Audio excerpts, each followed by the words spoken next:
What kind of advice do you have to homeowners? Practicing that preparedness. Starting the conversation now is always going to be a benefit to any association out there. And welcome to Recovery Report Live. I'm Dan Odess, president of GlobalPro, where we manage your risk to recovery, and we have managed more than $1 billion in recovery. We've also represented thousands of community associations and business owners in the placement of insurance. Why? Because we are your insurance coverage experts. And today's market is a hard market. It's a tough market. We're unsure of the economics.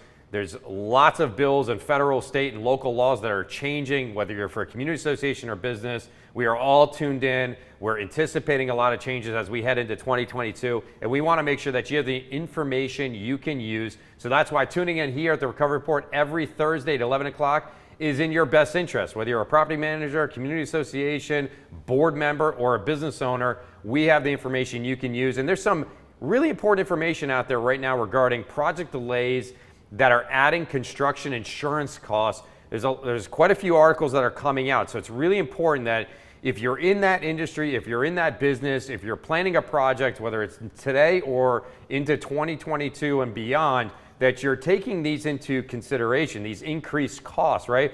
So these extensions are creating challenges, and the extensions are for current planned projects or projects that are already in motion where there's construction going on, where there might be material delays or delays in the site work that's going on, or labor issues. You can't get subcontractors or people to show up to close out a project. These are leading to extensions on these policies, and the underwriters are really looking at these things really tough and taking a long look at them, and it's leading to increased costs and issues that are, quite frankly, not contemplated when they sold the insurance or quoted it, let's say a year ago or earlier this year, when we're in a little bit of a different market. Now, we were still in a hard market, but things are increasingly becoming more difficult with supply chain issues compounding the issue regarding the labor issues. You know, we're all here about issues of the labor market and things that are going on there. So your insurance companies are now looking at possible rate increases and changes to coverage midstream while you're in the midst of a project, or have a project that's about to start. Suddenly that quote you got or that project you have ongoing and the extension you're getting are going to change right in front of you, and may change and whether or not, let's just be honest, is it going to comply with your lien holder, your bank, your requirements, things like that? So it may change how you're managing those projects. It might also change your forecasts on profitability and issues. Now, you're already struggling because you can't get the materials and labor on time or at all. Now the issues are going to compound themselves. Now, I find this really interesting, obviously, being in the insurance service business, being on the side of the policyholder, and just recently today, as of today, reading reports, profit reports regarding Q3, Q4 projections going into next year, and the billions of dollars in profits insurance companies are making, yet having to hit these job sites in the worst timing with massive increases and changes in that is going to put further constraints on things. Who knows? I mean, is there going to be a run to the finish line? Is there going to start value engineering projects to compensate for these things? Is that going to lead to potential construction defect and other issues in the projects, or maybe potentially other lawsuits from, let's say, unit owners that, you sold me one thing and you delivered something else? We've all seen that happen during the last downturn, right? So these are all things to take into consideration. It's not a doomsday prediction, but definitely something you want to be paying attention to. There's a really interesting article in businessinsurance.com.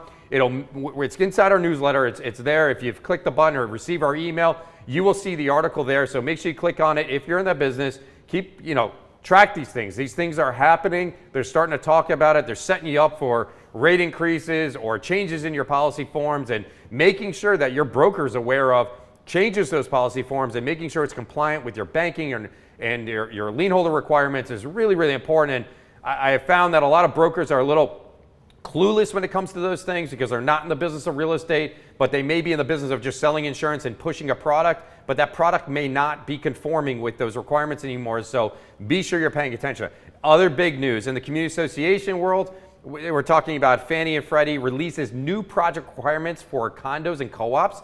The requirements, which become effective on January 1st. All right, January 1st apply to loans secured by units in high-rise buildings containing 5 or more attached units. And yes, I'm reading this because I want to make sure I get this right. There's about 4 bullets that are really, really important. You have unsafe conditions, significant deferred maintenance, special assessments, reserve requirements. These requirements place a heavy focus on structural and financial stability.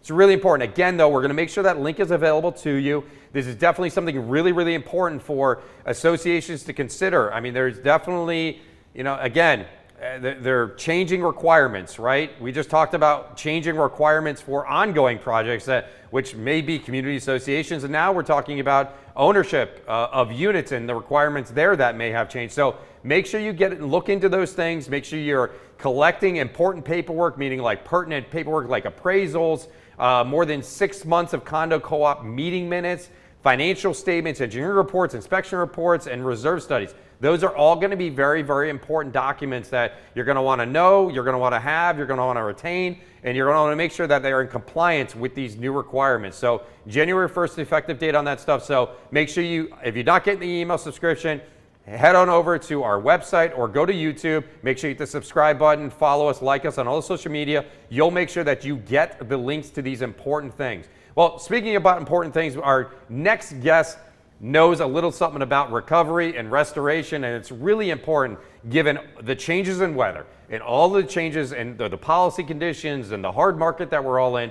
It's really important that you understand that the number one loss that's affecting most properties, if you go and look at all the statistics on this, are water claims. And we wanted to make sure that we had a special episode dedicated entirely to this, and who better to bring on than a leader in the industry, a firm that's been around for a long time, maybe under a few different names, you've known it as that. But my next guest, Leeyen with First OnSite. There you are, Leeyen. I was looking for that button, but so glad you could finally join us. Thanks for joining us here today.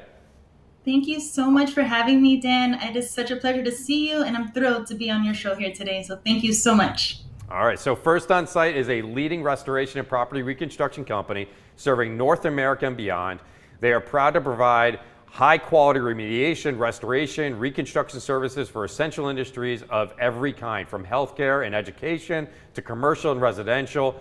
I've worked directly with First OnSite's team, definitely a great team, and I'm excited to have you on, Leeyen. So tell us a little bit more. That was my little plug there, obviously. Some information I stole from the internet. Tell us about First OnSite in your own words. Talk about the clients. What's the focus? Thank you so much, Dan, again, for having me and for allowing me to share some information about our team. And I can tell you, First OnSite, we're formerly referred to as Super Restoration, and Super Restoration was serving the South Florida market since 1986. So we've gone through our fair share of, emergency water losses, Mother Nature hammering here our South Florida market. But I can tell you, Mother Nature actually exposed a lot of risks that we have here in South Florida, and we realized that we needed additional resources across the board to be able to really fulfill our clients' needs when Mother Nature decides to get angry with us. So a couple of years ago, we decided to partner with a few other prominent restoration contractors across the US and into Canada, and we formed Team First OnSite. So our purpose remains the same, taking care of our clients from mitigation to recovery and reconstruction, but I can tell you that our services have expanded greatly. We've also always been known as one to take care of, water, mold, fire damage restoration. And yes, that still remains the case. But along with that, being able to service clients for asbestos abatement, I can tell you that now the pandemic opened up our eyes a lot, and having to decontaminate, working with healthcare facilities, schools, and government facilities across the board, from initial mitigation to reconstruction, also from water and mold to decontamination and sanitation services. We are the service partner, the only service partner that our clients will ever need. All right, well, great. Well, so how did you get started, though? Accidentally, actually. I responded to an ad on Craigslist, of all places, about 12 years ago almost. And I can tell you, in speaking with Renee Vargas, owner of Super Restoration at that time, he's explaining to me what they do. And I looked at him and I said, Renee, you do know that I know nothing about restoration, right? And he responds to me, he said, Leeyen, can you make a friend? And I said, all day long. And sure enough, 12 years later, I'm able to work in the same industry, work along the same team, and really make a lot of friends throughout the years. Clients have become friends, and they know they can always count on me, and they can always count on our team. Well, no, it's great, and yeah, I know Renee, and know Daniel, and know the Vargas family, and I'm sure you're a welcome addition to that team. You've been there for quite some time, so and you have seen things change, and that's why I love this topic, right? Because why do your water damage claims get denied? Because things have not always been as tough as it relates to water claims specifically as they are today. We just find that a lot more claims are hinge on the reporting or some little detail that's found in some report as to whether it gets classified as one thing or another, and the insurance company comes in with their huge deductibles and denials. So I want to get a little bit into that stuff, start breaking down some of it to help particularly our community associations, where we're seeing a lot of water losses, and they're endorsing these policies with a lot of different coverage issues. And you guys are seeing this firsthand, and we had an opportunity to talk before we came on here a little bit about some of the changes that are happening that you're seeing on your side. So the first question I have for you is, what are some of the most common water losses affecting community association your team is dealing with on a day-to-day basis? So I can tell you, a lot of times folks think that, we pray for a hurricane and a tropical storm, but that's just not the case. Day-to-day emergencies are impacting our communities all the time, whether it be a supply line that goes, a fire sprinkler that goes, a sewer backup that occurs. All of these elements, all of those perils are very, very much day-to-day, occurrences that pose risks in our associations. I mean, Dan, I think we can all kind of agree on the fact that, we can't tell when a pipe is going to go, but we've noticed that they happen a lot on nights, on weekends, on holidays, and it's unpredictable. No, certainly when we least expect it, and I think I think that's, as we've seen, the Snowbirds come down. A lot of people have relocated the areas. The buildings are, particularly in the South Florida market or in Dallas, where we just recently launched an office. There's a lot of relocations from California, the Midwest, down into these areas where the weather's a little bit more fair and your money's treated a little bit better, a little lack of tax, and an opportunity is there. And you're seeing a lot more strain on the infrastructure, right, and the high-rise buildings. And you mentioned many different things in there. You use supply lines to the sewer backups and that. And of course, the insurance companies have taken notice, and they have started to classify and separate these things as not just water anymore. Now there's something else. And you mentioned the word peril, very complicated insurance word for something that, a covered cause of loss. And as you break those things down, just as simple as that, right? You said the word peril because we're in the industry. For a layperson, it's a covered cause of loss. Or sometimes they're just say, oh, my stuff is wet and I have water damage, but it's really not water damage, it's a flood. And sometimes they say, oh, my floor is flooded, but it's actually water damage. And as we have seen in practice, insurance companies sometimes take that misinformation, they turn it around, and unfortunately, and sometimes no fault of really theirs, but the policyholder is really not knowing what they even bought on the insurance side because they don't even have copies of it. So what are some of the most common mistakes a manager makes? So let's talk like property manager, right? We have CAMs, licensed professionals, fiduciaries for an association, working on behalf of an association to make sure that everything is running perfectly fine. But what do you see as one of the most common mistakes when dealing with a water loss that most managers make? So the one that we see probably more often than not is that they do tend to panic, and when you panic, you tend to make decisions that may not be the most efficient at that time. But Dan, I don't know, correct me if I'm wrong, but wouldn't you say a property manager or maintenance professional, board of directors, maybe the biggest mistake they make is probably coming well before the water damage even occurs? And that mistake is probably lack of planning, lack of speaking to the professionals in the industry and finding out really that information that they're going to need to be able to get the right insurance policy, make sure that they have the right coverage, make sure that the deductible works well. So when we talk about water and when that incident already happened, at that point, we hope that all the protocols are in place, the insurance policies are in place, the conversations were already had. So that way, when the emergency happens, then the manager doesn't panic. At that point, it becomes a lot more seamless. So less mistakes are made at that time.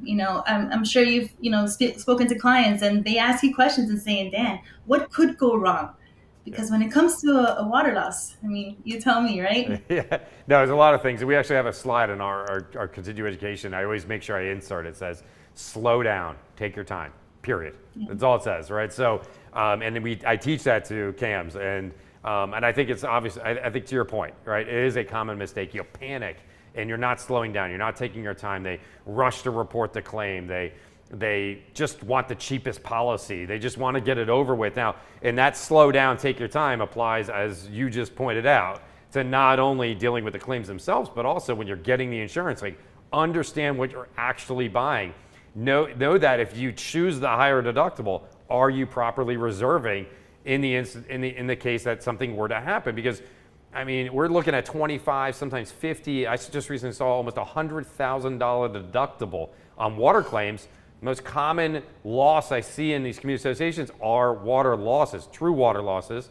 And here you are with a $100,000 bill that you have to pay from $1. So it's a little bit tough. And I think this is a great, like, kind of segue into the next question I have for you. Like, and you kind of already said it, but best business practice for these managers.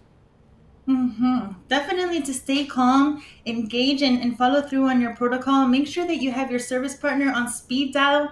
Your mitigation and restoration service partner should definitely be on your speed dial so you're able to engage them right away. Remember, your service partner is probably going to take 45 minutes, an hour or so to get and to be able to respond to your building. So best business practice, making sure that you have your service partners already on speed dial, that your team knows how to engage the service partners as well, to be able to have the right service partners on board to be able to respond. And again, minimize that response time. I can tell you, the faster you're able to respond, the less downtime you're going to have, the less costs you're going to have, the less headaches are going to be coming down the pipeline for you as well. So again, ensuring that you have the right protocol and having the right service partners is going to ensure a smooth and easy recovery process as well. And you brought up a good point, like, right? So they're within the 45 minutes, but like when you guys arrive on site, what should the manager expect you to do for a water loss, particularly? Initially, we start with the assessment phase, and I can tell you, Dan, a lot of times this assessment phase gets hurried, and it really shouldn't be. The assessment phase is crucial when it comes to gathering all of the documentation, all of the information, the reports, the updates that we're going to need to ensure a smooth claims process is going to be very important. I tell all my clients all the time, guys, photos, reports, notes, all of that is CYA. What is CYA, Dan? Yes, you need to cover your ass, and we definitely know that is certainly something that needs to happen. And I don't think that people look at that way, and I think sometimes the managers and the board members forget about their fiduciary obligations to their fellow unit owners and just assume that the insurance company and its representatives are just going to take care of it. They're going to do right by us, and they're going to pay us. And hey, if nothing happens or nothing works out, we'll just call our broker and we'll scream at that individual, and then we'll get it done. But for those that are listening right now, know, if they've tuned into prior shows, none of those individuals represent your interests in the claims process. The insurance company's representatives do not, and neither does your broker. The broker sells you a product. They don't adjust claims. They're not licensed to do that. So working with your service providers, your first on sites, to make sure that they're documenting things and collecting things, but also do it yourself, right? Because don't just rely on first on site to take those pictures. Go ahead and take your own, collect it for your own information. Make a diary of what you're seeing and doing so that there's no miscommunication, the expectations are properly set, and you can kind of go through that. And I can't agree with you more, Leeyen, about the whole assessment part of it. I mean, the amount of work that I wish a lot of associations would do, or mitigation contractors would do up front when they first get there. I wish it would exponentially increase, because it's almost always what causes the problems on the back end, from causation to scope of work to pricing to labor to material. There's always those, and I think that's a great biggest challenge, right? So other than, let's say, some of the reporting upfront, what are some of the other, what do you think, what are the biggest challenges facing associations right now on the recovery side for these water claims? What do you think that they're facing, and what are some of those challenges that you're seeing right now? I think it happens more often than not. A lot of the hurdles that we deal with in terms of the mitigation and recovery aspect is lack of cooperation. It's lack of education also from a lot of residents, that they may not know, what to expect. At the same time, if there's lack of cooperation, it does extend the drying process. It extends, the downtime. If folks don't cooperate and they don't understand the entire scope of work, then they may pose a lot of hurdles, and that does it increases the downtime and the costs. I understand associations, a lot of moving parts when it comes to an insurance claims process. There's a lot of moving parts when it comes to a recovery and mitigation process. But ultimately, if the information is had beforehand with the residents and with the management teams and saying, hey, this is our plan. This is how we get this done. This is how we get it done the right way and smooth. Let's get this done. Let's cooperate. It's a lot more seamless for sure. No, I think big takeaway there, cooperation. I definitely is a key word. We talked about taking your time up front. Now we're talking about we're in the claims process. What typically lends itself to denials or underpayments is a lack of cooperation. Leeyen's got a great point there. I see it all the time. It's not only the association cooperating with the mitigation contractors and the people that are on site, but it's also unit owners. I mean, how many unit owners refuse access to their units, right? We see that all the time. And that just delays the inevitable in the process. And I typically find that those are the same unit owners that end up suing the association for failing to mitigate or causing more damages or not doing what they're supposed to do. And there's all this arm wrestling. So definitely once you're into the process, to avoid delays in your claims process, to avoid denials, cooperate. Just cooperate with the insurance company, cooperate with the people that you've hired to represent your association, cooperate with the people that the association has hired to help you as a fellow unit owner. I think that's a huge takeaway. I definitely think that is a challenge though, Leeyen. I think the buildings are more occupied than they've ever been, right? So, I mean, I'm sure you're seeing a lot of people in these units, right? I mean, it's gotta be a heck of a challenge for you guys. Absolutely. But I can tell you, a lot of times we've noticed that, property managers, when they have, an established protocol where they've engaged the residents beforehand, the cooperation piece, even with the loudest of residents or the squeakiest of residents, I can promise you they tend to fall in line a little bit smoother, a little bit faster. And that's really what we're looking for. We want to make sure that the residents know we're here to serve them. And ultimately, we're here to help them recover. And sometimes we have to help them kind of get out of their own way and let us, take care of it. Yeah. I recently shared with an association. I wonder if you guys, I was like, have you ever at an open meeting talked about the protocol for how you're going to handle a water loss? Think about like the things that impact your association on a day-to-day basis. We're not talking about hurricane season. We're just talking about water claims, right? Have you ever just talked openly? Have you ever invited your first on-site or your mitigation company to come and talk about what they're going to do with your fellow unit owners in the event that, just kind of, lay out the path, right, to time of loss to the time of recovery? This is what you should expect, so that when it happens, it's not so much of a surprise that they need to get in and out of your unit, that the noisy machines are going to be in there, that you're going to have to put your dog or your cat or whatever it is away. Talk about these issues up front. I think it's just the best business practice, and it goes to transparency, right? I talked in an earlier episode about posting the goals of the association up since the Champlain South Tower tragedy of what you're trying to accomplish for fellow unit owners. Like, why not post the protocol for dealing with a water loss? What to expect.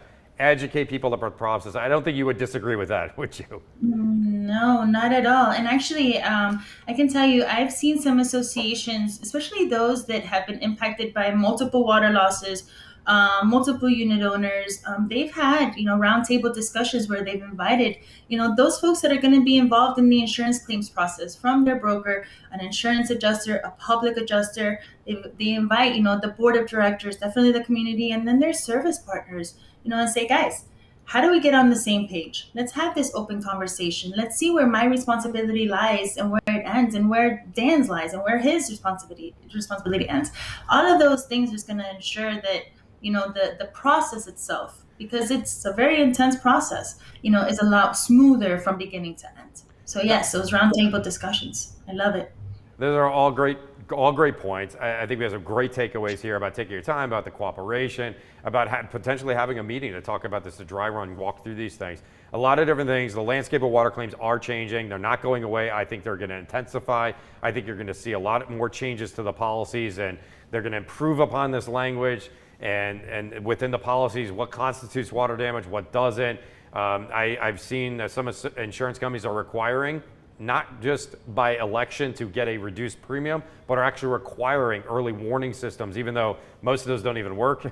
You only find out that they don't work when they don't work. But I'm starting to see that it's actually a protective safeguard that's actually being required not something that once before, if you did it, spent the extra money on it, you suddenly got a reduction. So keep all those things in mind. This has been a great discussion with Leeyen, and I'm sure she's available to all of you. So how can our audience find out more about First OnSite and the great services you guys provide? I absolutely would love to hear from you guys. You can always reach me directly on my cell phone, 954-224-1029. I tell my clients all the time, this is not a job, this is a lifestyle. So I am always available 24/7.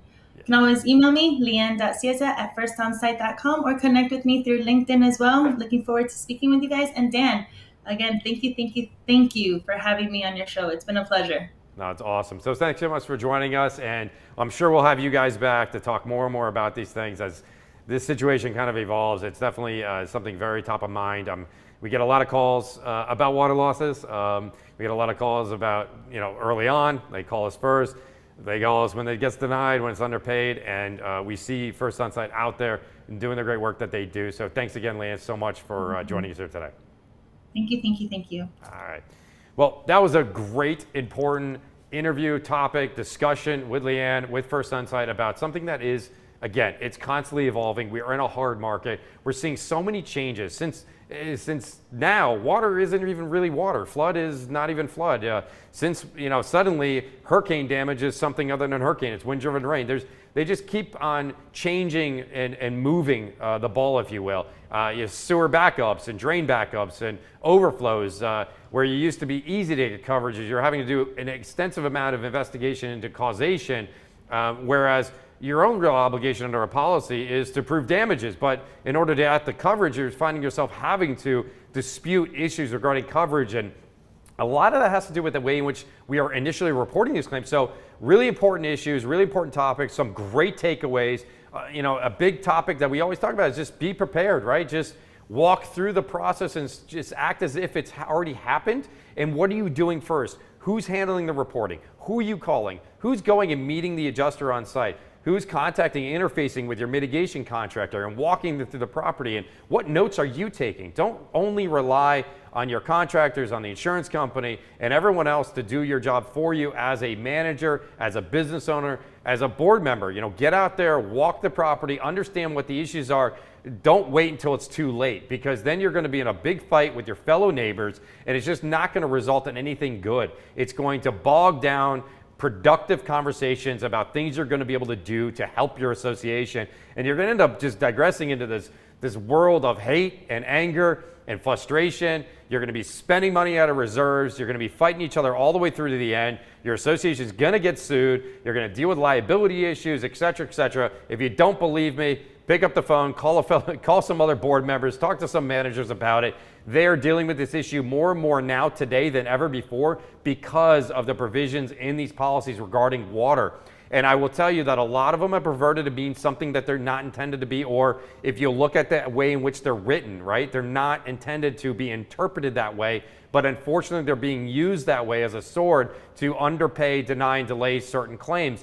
Now, I don't think that a lot of times the insurance companies are going out of their way to do these things. I think it's just that there's some confusing facts or information that is coming back to them, whether it's from the contractors, whether it's from the board or the manager or even the public adjusters. I mean, I can't tell you how many claims we've taken on after they've gotten the denial that a public adjuster was involved, where they themselves even misreported the information. But check your references, make sure you're working with the people that know what they're doing. And I'm so glad to have First OnSite and a credible contractor in the South Florida market. But again, they have offices throughout the country. So definitely a great person to contact. Find out all about their services. They talked about those early on contracts, right? Leeyen mentioned it, how they can come out there early and talk about their services, and you can even retain them early on. It's good to interview them and talk to them about those services and get to know their products, get to know their services, and I think your association will be in a better off place. So as many of you know, we're counting down to 10 years, and this is all part of it, giving you information you can use every single week here in the Recovery Report Live. I'm Dan Odess, president of GlobalPro, where we've managed more than $1 billion, and I can't wait to be back here next week with another great guest to continue to provide you information you can use. And if you haven't already, like us, follow us on all our social media, and of course, hit the subscribe button on YouTube to make sure you get the alerts when this goes live and our stream starts, because I can't wait to talk to you about all the important issues whether insurance, business, whatever it may be, that are impacting your business, your community association. So we'll see you next week on the Recovery Report Live.